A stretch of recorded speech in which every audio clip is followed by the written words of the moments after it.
Sean Kingston was one of the hottest artists back in the 2000s, but recently he got arrested after supposedly punching a music video director in the face and pulling a gun on him.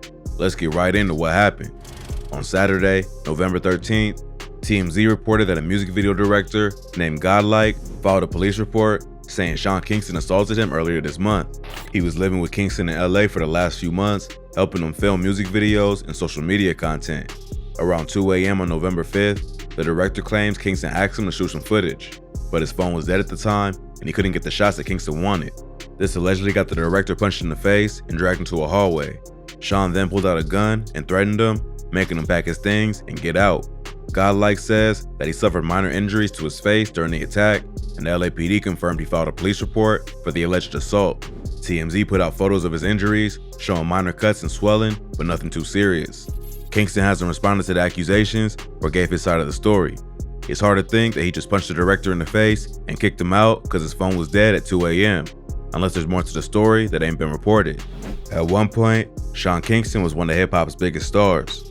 He was discovered by record labels on YouTube and MySpace when he was only 16 years old. He blew up with his debut single, Beautiful Girls, which became an international hit. He dropped a series of popular singles throughout the late 2000s, including Take You There, Fire Burnin', and Eeny Meeny with Justin Bieber. He also went on tour with big names like Gwen Stefani and Beyonce, and became one of the hottest R&B singers from that era. But like many artists with early success, Kingston had a rough time maintaining it. In May 2011, he was in a pretty bad jet skiing accident that almost killed him, and it took a while for the singer to bounce back. He dropped a comeback album in 2013, but it didn't gain as much buzz as his early music. By 2017, he was supposedly dead broke and testified in court that he had less than $500 to his name.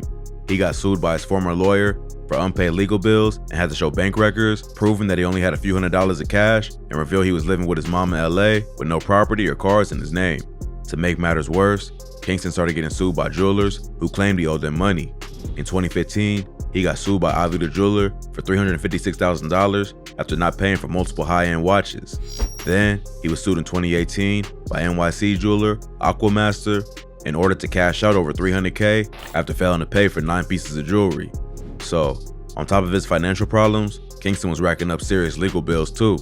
But in an interview with TMZ, the singer said all the allegations saying he was broke was false. He claimed that his jewelry was worth $200,000 alone, and he was spending $25K a month to live in LA. But that was a lot different than what he said in court that same year. In 2019, he was caught on video being arrested at Dino's Chicken and Burgers in LA. Someone called the police and reported a man matching his description carrying a gun in the area. Eyewitnesses also told TMZ that Kingston's car was blocking the entrance to the parking lot. At one point, he got upset and started throwing ice at the restaurant window to scare the people eating. The video recorded by a customer inside the restaurant shows Kingston being ordered to get out of the passenger side of the car to be handcuffed. Kingston and his crew were all questioned at the scene, but later let go without any charges. For the past few years, he's been laying low and working on his next album, Deliverance. He dropped the single Chances, featuring Vybz Kartel back in 2017, and followed up with the single Peace of Mind, featuring Tory Lanez in 2019. Around the same time, he also made headlines after NFL wide receiver Antonio Brown announced he was working on music with Kingston. AB tweeted a snippet of the song with the early draft of the album art, along with the caption, "Pre-listening vibes coming Friday, stay 2020 Cab Records Inc., AB and SK." In 2020, he also announced that he was starting a professional rapper boxing league with Triple the Mogul. Then, this past summer, Sean dropped 2 singles, Love is Wonderful with Travis Barker and Darkest Times featuring G Herbo. So, it looked like Sean Kingston was getting his life and career back on track and was about to make a comeback, but now it seems like he might be in trouble again. The allegations ain't all that serious, but it's not a good look for an artist trying to change his image.